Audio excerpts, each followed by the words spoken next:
Hello मित्रों, नमः संस्कृताय। मैं आराधना मिश्रा अपनी यूट्यूब चैनल संस्कृत आराधना से आप सभी मित्रों का स्वागत करती हूँ। तो चलिए फ्रेंड्स शुरू करते हैं। संस्कृत मॉडल प्रश्न पत्र है जिसकी प्रश्नोत्तरी मैं कराने जा रही हूँ। इसके पहले मैंने बहुत सारी प्रश्नोत्तरी कराई है जो कि मेरे चैनल के प्लेलिस्ट में है, तो सभी मित्र वहाँ से जरूर देखिए। जो भी प्रश्न अच्छे हैं एग्जाम की दृष्टि से मैं उन सभी प्रश्नों को आप सबके सामने सम्मिलित कर रही हूँ, तो सभी लोग देखिए। और चैनल को नहीं सब्सक्राइब किए हैं तो चैनल को जरूर सब्सक्राइब कीजिए और वीडियो को भी लाइक करिए। तो शुरू करते हैं यहाँ से हम प्रश्नों की सीरीज को। हमारा आज का पहला प्रश्न है कि यह एक उक्ति दी गई है जो कि सूक्ति है कि बाणस्तु पंचाननः, यह कथन किसके लिए प्रसिद्ध है। पूछा है कि बाणस्तु पंचाननः यूपी टीजीटी के महत्वपूर्ण प्रश्नोत्तरी है। टीजीटी के लिए बहुत ही महत्वपूर्ण है, बाकी भी हर एग्जाम के लिए अत्यंत भी महत्वपूर्ण है। तो पूछा है बाणस्तु पंचाननः, यह कथन किसके लिए प्रसिद्ध है। अंबिका दत्त व्यास के लिए, बाण के लिए, भवभूति के लिए या भारत के लिए। तो बाणस्तु पंचाननः यह कथन जो है बाण के लिए प्रसिद्ध है।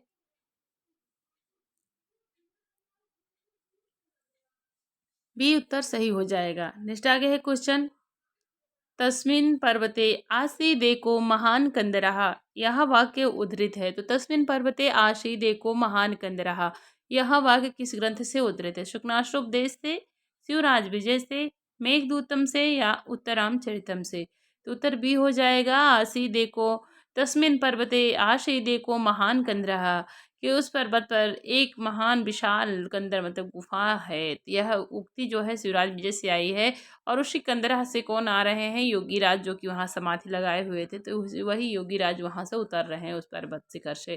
तभी उत्तर सही होगा, शिवराज विजय की है जो कि पंडित अंबिका दत्त व्यास की रचना है।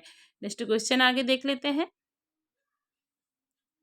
महात्मन क्वाधुना विक्रम राज्यम, प्रस्तुत वाक्य उद्धृत है। तो यह वाक्य कहाँ से उद्धृत है। शिवराज विजय से, हर्षचरितम से या शुकनासुपदेश से या उत्तरामचरितम से। तो महात्मन क्वाधुना विक्रम राज्यम, कि यह विक्रम के राज्य में कैसा मतलब पापापूर्ण कार्य हो रहा है। तो यह महात्मन शब्द किसके लिए आया है अगर पूछता है तो ब्रह्मचारी की गुरु के लिए आया है। और क्वाधुना, तो क्वाधुना मतलब कि है कि आज यह कैसा पापपूर्ण कार्य हो रहा है। किसके राज्य में, विक्रम राज्य की। कुछ समाधि से उठे हैं कौन, योगी राज। तो वही पूछ रहे हैं ब्रह्मचारी गुरु से कि विक्रम के राज्य में जब मैं वो समाधि लगाए हुए थे तो विक्रम का राज्य चल रहा था, राजा विक्रम का राज्य था। लेकिन अब जो है औरंगजेब मुगल शासक का राज्यकाल है, जो कि शिवराज विजय से यह सूक्ति है। मैंने यहाँ पर आगे नेक्स्ट हम क्वेश्चन अब देखते हैं कि शिवराज विजय का पात्र है। तो पूछा है कि शिवराज विजय का पात्र कौन सा है। राम, लक्ष्मण, भीम, महमूद। डी उत्तर सही होगा, महमूद हो जाएगा, जो कि शिवराज विजय का पात्र होगा। नेक्स्ट क्वेश्चन आगे हम देखते हैं। महाराष्ट्र केसरी किसे कहा गया है। तो महाराष्ट्र केसरी किसे कहा गया है, यवन को, औरंगजेब को, शिवाजी को या योगीराज को। तो उत्तर सी हो जाएगा, शिवाजी को कहा गया है महाराष्ट्र केसरी। नेक्स्ट क्वेश्चन आगे है, ब्रह्मचारी के गुरु थे। तो ब्रह्मचारी के गुरु कौन थे, योगीराज, मुनि, शिवाजी या श्याम सिंह। तो छः में भी उत्तर हो जाएगा। जो ब्रह्मचारी मुनि थे वह ब्रह्मचारी गुरु के गुरु मतलब ब्रह्मचारी लोग के गुरु थे। कौन, मुनि। तो यहाँ तो उत्तर बी सही होगा, शिवराज विजय का ही सब चल रहा है। फिर आगे नेक्स्ट क्वेश्चन देखते हैं। विलक्षणोऽयं सक भगवान सकल कला कलाप कलनः, सकल काननः करालः कालः, यह सूक्ति के वक्ता है। तो विलक्षणोऽयं भगवान सकल कला कलाप कलनः सकल काननः करालः कालः। तो यह वक्ता कौन है यहाँ पर पूछा है। तो शिवराज विजय की अत्यंत महत्वपूर्ण सूक्ति है। वक्ता अगर पूछते हैं कौन है तो यह कह रहे हैं कौन, योगीराज का। और किससे कह रहे हैं अगर पूछता है तो मुनि से कह रहे हैं कि यह भगवान शिव की ही माया है। ऐसा यहाँ पर ये शिवराज विजय का है सूक्ति वाक्य, वो जो कि बहुत ही महत्वपूर्ण है। और यह एग्जाम में सूक्ति के तौर पर हमेशा पूछा भी गया है। तो अगर वक्ता पूछते हैं कौन है तो योगी राजा, अगर श्रोता पूछते हैं तो मुनि है।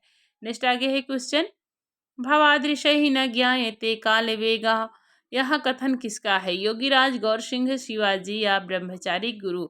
तो यह कह रहे हैं कौन, योगीराज कह रहे हैं कि किससे कह रहे हैं, ब्रह्मचारी गुरु से कह रहे हैं कि सत्य ही सत्यम न लक्षितो मया समय भवादृशय न ज्ञायते काल वेग, मुझे सत्य में यह ज्ञान नहीं था कि इस काल का वेग इतना जल्दी बीत गया। कि हम तो मतलब समाधि लगाए बैठे थे विक्रम के राज, पहले युधिष्ठिर के राज में, फिर विक्रम राज्य में। अब जाके नींद, इनकी निद्रा टूटी है जो कि औरंगजेब का काल शासनकाल चल रहा था, तो वही कह रहे हैं भवादृशय न ज्ञायते काले द्विवेगा। यहाँ 8 उत्तर किसके में सही हो जाएगा? यहाँ पर योगीराज नहीं होगा, ये हमको लग रहा है ये होगा ब्रह्मचारी गुरु हो जाएगा, कि आपको तो काल का वेग ज्ञान है। हाँ, ब्रह्मचारी गुरु का हो जाएगा। तो फिर ऐसा कह रहे हैं वाक्य योगीराज जी, सत्यम न लक्षितो मया समय काल वेगा, यही वाक्य है योगीराज के। बाकी भवादृशय मतलब भवादृशय आपको काल मतलब यह है ज्ञान, काल का वेग इतना तेज था, ज्ञान नहीं है, ऐसा ब्रह्मचारी गुरु कह रहे हैं किसे? योगीराज से। मैं डी उत्तर यहाँ पर सही होगा स्पष्ट रूप से। नेक्स्ट क्वेश्चन अब आगे हम देख लेते हैं। यहाँ पर तालिका दी गई है और यहाँ पर पात्र और दूसरी तालिका में कृति के नाम दिए हैं और इसका शुद्ध विकल्प चुनकर सुमेलित चुन करें। तो सुमेलित करना है कौन सा पात्र किस ग्रंथ का है, तो का है खा है। तो यहाँ पर देखते हैं कि मुरला कहाँ की पात्र हो जाएगी? उत्तरामचरितम की। और यहाँ पर एक एक पात्र का मिला देते हैं, तो गौर सिंह कहाँ का हो जाएगा? मलयकेतु जो कि मुद्रा राक्षस का पात्र है। चतुरिका अभिज्ञान शाकुंतलम की है। गौर सिंह जो कि शिवराज विजयम का है। तो यह हो गया। मुरला पूछते हैं कहाँ की है? उत्तरामचरितम में है। मलयकेतु मुद्रा राक्षसम में है। चतुरिका अभिज्ञान शाकुंतलम सी की है। और गौर सिंह जो कि शिवराज विजयम का है। तो यहाँ पर ऑप्शन कौन सा सही हो जाएगा? तो उत्तर यहाँ पर 9 में हो जाएगा ऑप्शन ए, उत्तर ही सही हो जाएगा। उत्तर ए होगा, ऑप्शन ए। नेक्स्ट क्वेश्चन आगे है। नेक्स्ट क्वेश्चन देखते हैं कि मलनी क्रियते का प्रकृत प्रत्यय क्या हो जाएगा। तो मलनी क्रियते का प्रकृत प्रत्यय पूछा है। मलिन प्लस च्यू प्लस क्री प्लस लट लकार होगा। मलिन प्लस च्यू प्लस क्री प्लस लोट लकार होगा। मलिन प्लस त्रि प्लस लट लकार होगा। मलिन प्लस सानस प्लस लोट, तो इसमें कौन सा हो जाएगा? ऑप्शन ए उत्तर सही होगा। मलिन प्लस च्यू, च्यू प्रत्यय लगा है मलिनी क्रियते में और क्री धातु है, लट लकार का रूप बन जाएगा, आत्मनेपदी में बनेगा। तो ये उत्तर सही होगा। नेक्स्ट आगे है क्वेश्चन देखते हैं। चंद्रापीठ के प्रथम जन्म का नाम क्या है? तो चंद्रापीठ के प्रथम जन्म में क्या नाम था? शूद्रक, पुंडरीक, चंद्रापीठ या इनमें से कोई नहीं। तो 11 में उत्तर सी हो जाएगा। चंद्रापीठ का प्रथम जन्म में नाम चंद्रापीठ ही था, ऑप्शन सी उत्तर हो जाएगा। नेक्स्ट आगे है क्वेश्चन। वैशंपायन के मित्र का नाम है। तो वैशंपायन के मित्र का नाम क्या है? तारापीठ, पुंडरीक, चंद्रापीठ, हरित। तो 12 में ऑप्शन हो जाएगा उत्तर सी, चंद्रापीठ नाम है जो कि वैशंपायन के मित्र हैं और कादम्बरी के नायक हैं। नेक्स्ट आगे है क्वेश्चन। बनेचर युधिष्ठिर के पास जाकर प्रशंसा कर रहा है। तो बनेचर युधिष्ठिर के पास जाकर किसकी प्रशंसा कर रहा है? दुर्योधन की, मंत्रियों की, प्रजा की या दुष्टों की? तो 13 में उत्तर हो जाएगा ऑप्शन ए, दुर्योधन की कह रहा है युधिष्ठिर से जाकर वहाँ कुरु प्रदेश का सारा समाचार कि ऐसे ऐसे राज्य में उनकी चल रहा है। नेक्स्ट क्वेश्चन आगे है। तारापीठ किसके पिता का नाम है? तो पूछता है कि तारापीठ किसके पिता का नाम है? चंद्रापीठ, कादम्बरी, पुंडरीक, इनमें से कोई नहीं। तो 14 में उत्तर हो जाएगा, ऑप्शन ए होगा। चंद्रापीठ के पिता का नाम क्या है? तारापीठ। माता का नाम पूछता है क्या है? तो बिलासवती। और मंत्री कौन है? वैशंपायन है जो कि सुकनास है और यहाँ सुकनास उपदेश में चंद्रापीठ को हुई राज्याभिषेक के समय उपदेश दिए थे। तो ऑप्शन यहाँ पर उत्तर ए सही होगा। नेक्स्ट आगे है क्वेश्चन। शुभाषितम हारि विशत्युद्योगलान्य, यह सूक्ति उद्धृत है। कहाँ से उद्धृत है? शुभाषितम हारि विशत्युद्योगलान्य, यह सूक्ति कहाँ से उद्धृत है? कादम्बरी से, नलचंपू से, किरातार्जुनीयम से, शिशुपाल वदन से। तो 15 में ऑप्शन हो जाएगा, कौन सा सही होगा? उत्तर ए होगा, कादम्बरी से यह हो जाएगी सूक्ति। नेक्स्ट आगे है क्वेश्चन। निंदन्तु नीति निपुणा यदि वस्तुवन्तु, यह श्लोकांश उद्धृत है। तो निंदन्तु नीति निपुणा यदि वस्तुवन्तु, वैराग शतक से, श्रृंगार शतक से, मेघदूतम से या नीति शतक से। तो यहाँ श्लोकांश जो कि सूक्ति है और यहाँ सूक्ति नीति शतक की है जो कि महाकवि भर्तृहरि की रचना है और छंद पूछता है तो बसंत तिल का छंद हो जाएगा। नेक्स्ट आगे है क्वेश्चन। विवेक भ्रष्टानां भवति विनिपाताः सतमुखाः, ये विवेक भ्रष्टानां भवति विनिपाताः सतमुखाः। इस सूक्ति यह सूक्ति कहाँ से उद्धृत है? मेघदूत से, रघुवंश से, बेणी संघार से या नीति शतक से। तो भर्तृहरि की रचना है और नीति शतक की सूक्ति है जो कि ऑप्शन डी उत्तर यहाँ पर सही होगा। अगर पूछता है कि इसमें छंद कौन सा है तो शिखरणी छंद हो जाए। कौन सा छंद है? शिखरणी छंद हो जाएगा यहाँ पर। ऑप्शन यहाँ डी सही होगा। नेक्स्ट आगे है क्वेश्चन, अभिज्ञान शाकुंतलम में प्रसंग आया है। अभिज्ञान शाकुंतलम में किस चीज का प्रसंग आया है? सेना का, अंगूठी का, युद्ध का या राज्य का? अभिज्ञान शाकुंतलम में बी उत्तर सही हो जाएगा। अंगूठी का प्रसंग आया हुआ है 18 में, उत्तर बी सही होगा। नेक्स्ट क्वेश्चन आगे है, उत्तरामचरितम के रचनाकार हैं, तो उत्तरामचरितम के रचनाकार का नाम क्या है? सबको पता है, तो ऑप्शन डी हो जाएगा, भवभूति हो जाएंगे। फिर नेक्स्ट क्वेश्चन है, शुक्तियों का प्रयोग किया जाता है, तो शुक्तियों का प्रयोग किया जाता है कहाँ पर? अर्थ गौरव के लिए, चारुता के लिए, भाव गांभीर्य के लिए, स्पष्ट कथन के लिए। तो 20 में उत्तर डी सही होगा, स्पष्ट कथन के लिए शुक्तियों का प्रयोग होता है। नेक्स्ट आगे है क्वेश्चन देख लेते हैं,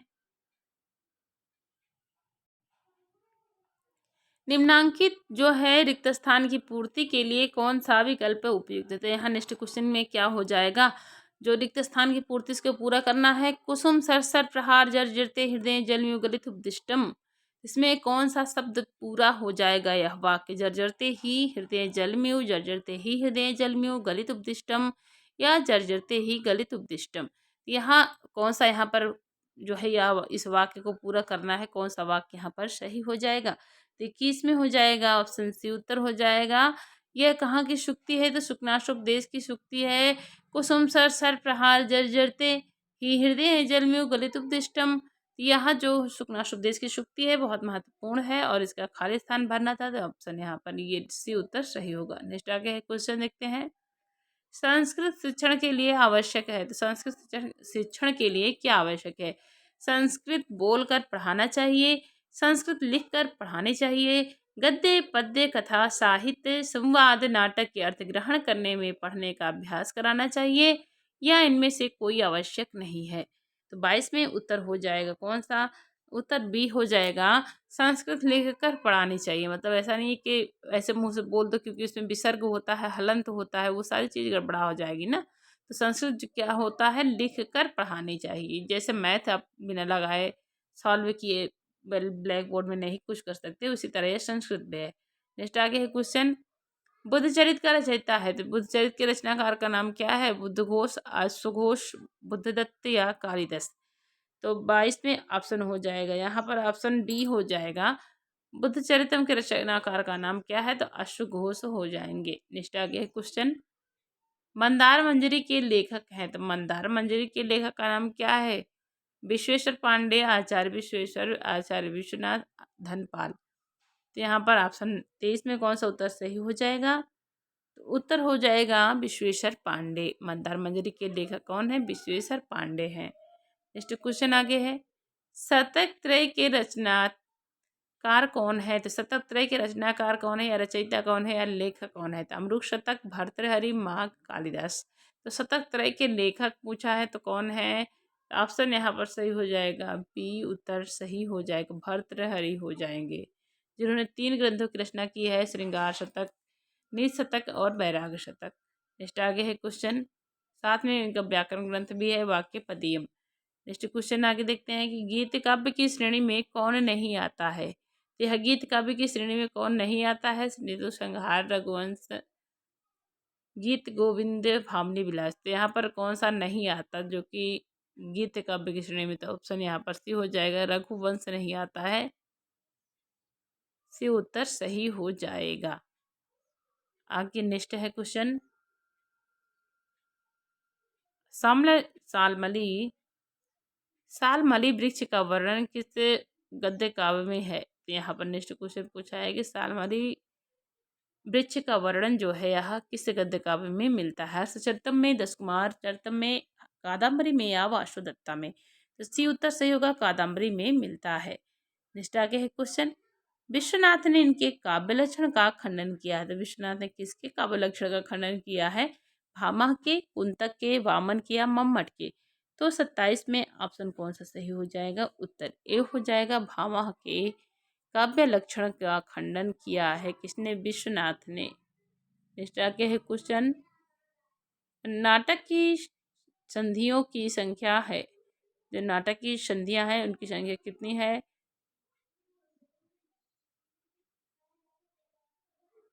यहाँ पर ऑप्शन 28 में उत्तर हो जाएगा सही, डी ऑप्शन सही होगा। नाटक की संधियों की संख्या 5 है, यहाँ पर ऑप्शन डी उत्तर सही हो जाएगा। तो मित्रों, मैं यहाँ तक की प्रश्नोत्तरी करा रही हूँ, जो कि बहुत ही अच्छे प्रश्न हैं, और इसके आगे एक प्रश्न मैं नेक्स्ट वीडियो में लाऊंगी। तो सभी मित्र देखिए और पढ़ते रहिए। जो भी प्रश्न ना समझ में आए उसको कमेंट बॉक्स में पूछिएगा ज़रूर, और जो भी मित्र के पास वीडियो ना जाए सबको शेयर भी करिएगा। तो सभी मित्र पढ़ते रहिए। आपका दिन शुभ और मंगलमय हो, इसी कामना के साथ नमः।